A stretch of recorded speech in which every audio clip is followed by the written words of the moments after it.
there, Janet Fritz here for Galaxy Girl Creations. Welcome to my channel. Welcome to another Messy Monday where MK and I are focusing on doing a little mixed media and explaining it a little bit more in depth than we normally do. We are also doing Kit Conspiracy today, and it is our final day using the kit that is featuring the Pretty Little Studio Grateful Heart, not Wild at Heart, Grateful Heart.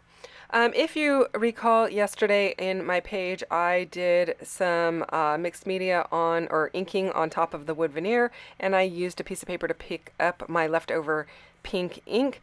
That is what you see off to the left-hand side of my paper right now. I am going to go ahead and use that on today's layout. As I mentioned yesterday, it would get used today. And I am using a little finger dauber, little bit of Seedless Preserves Distress Oxide ink in it. The pink that is picked up is probably a little bit of that same color, Seedless Preserve, and some picked raspberry mixed in because I was using ink from both to color my wood veneer yesterday. And I am going to keep this one very simple as far as the ink, but I wanted to show you a couple of different ways that you can use ink besides edging your papers and besides putting it through a stencil. You can pick up the ink with a piece of paper, as you see on this pink piece, and it's a great way to just create some coordinated papers for either layering behind your photos or inking up as an actual photo mat. You can go direct ink pad to your paper, which I do often, or you can use it as a watercolor, which is very similar to what I did, although I just dipped my paper in it. I could have easily picked it up with a brush and watercolored with it. And then I'm going to do a little bit of splat work. And for this technique, you do need a bit of water.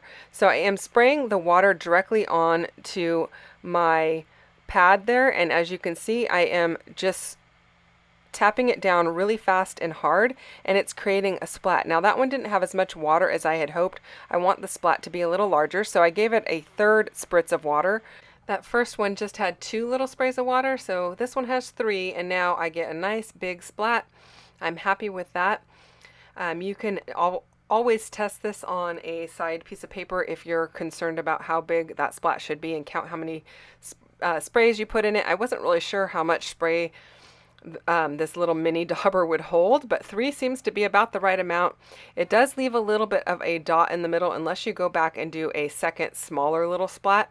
And because this is the oxide ink, it does oxidize the color, which I quite like. It kind of mirrors that top purple band of paper across the very top of the page. So I get a little bit of both colors, and I think it looks really cool. Now I do have these wood veneer paint splotch or coffee rings, or these would be great for like piston rings, kind of like if you set like a piston down on a table or something like that and left an oil ring, a coffee ring, a paint spot, any of those kinds of things, these little wood veneer pieces would be perfect for. These are out of MK's shop, some assemblage required. I am, as you can see, inking up the center of my little splotches because I don't want them to be just white. I want to add a little color to them. And I am going to ink up all of these pieces of wood veneer, and I'm going to do it with some ink. So you're getting to see another way to use ink in your projects. You can color your wood veneer with it by ink blending on it like I did yesterday using a blending brush. And today I am just going to go straight to the wood with some ink from my Catherine Pooler inks, and that are going to be a little bit on the darker side, and then I'm going to go over it a little bit with this lighter color of ink that I've already got on my little blending dauber, which is going to kind of blend out all of the colors. But I did want the rings to be just a little bit darker, so that is my plan. Now I do have all of these little paper banner pieces. I wasn't really sure what I was going to do with these or where I was going to use them. I do know that this upper right hand corner Looks a little bit plain to me, so it needed a little bit of something. So I'm going to end up using a little bit of embroidery floss to create a place for those little banner flags to live. Now I took out my Catherine Pooler Sangria ink, which was that first one that I had, and then the second one that I have here is called Glam. And so it's one's a more wine color and one's more of a deep purple.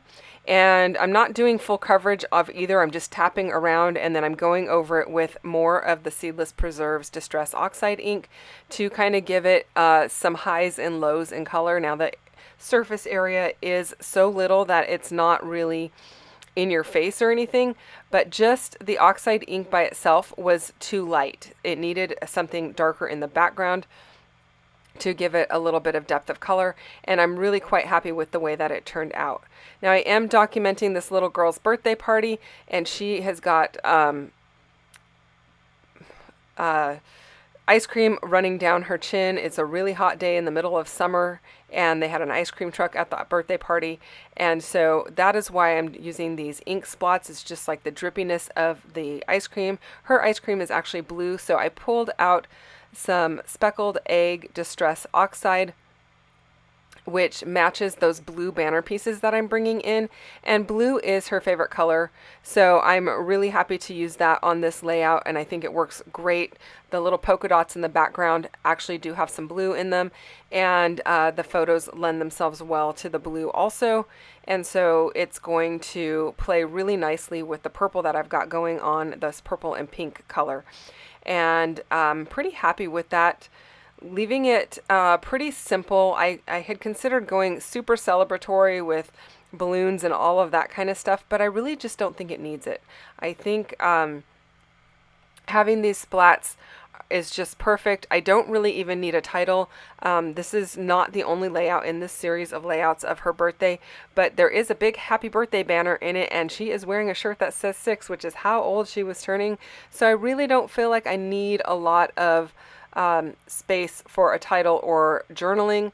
I will be doing another layout featuring more photos from this because they were at a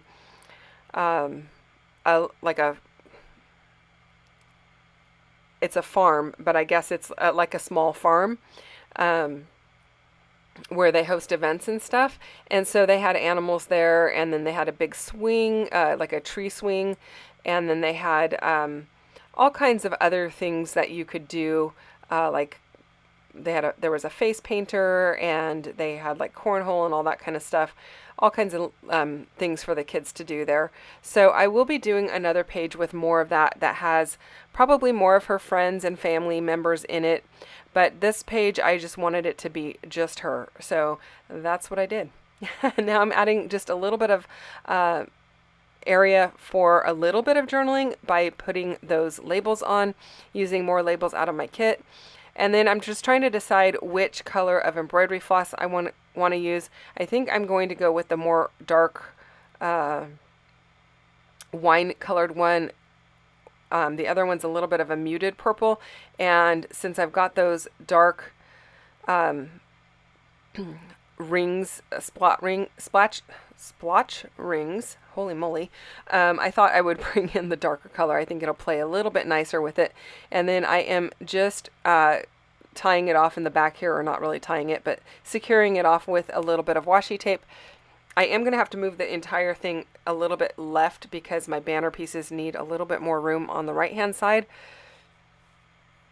and to make it feel a little bit more centered, but it's pretty much going to work just going up and down this page here.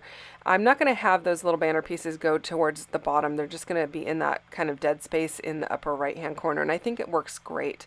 But like I said, I had to move everything over just a little bit. Thankfully, washi tape is very forgiving and it's easy to move. You can see where those paint splotches or ink splotches went right through the paper. It actually looks quite cool on the back.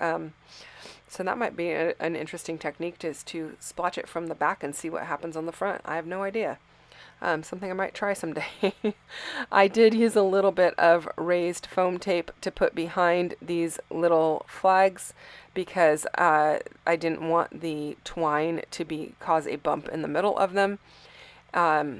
And these just say little things, I don't know, something in love, favorite day, life of the party, spread your wings, live with joy. Yeah, so lots of cute little sayings. A couple more of these tabs, which I think are going to work really well for a couple more comments. And that is it, you guys. Don't forget to go check out what MK is doing on her channel with Messy Monday and with Kit Conspiracy, and then come back tomorrow and see the kit we are going to be using starting on Wednesday. Thanks so much for watching. I hope you enjoyed this one. If you did, hit the thumbs up button, and don't forget to subscribe if you're not already subscribed to my channel.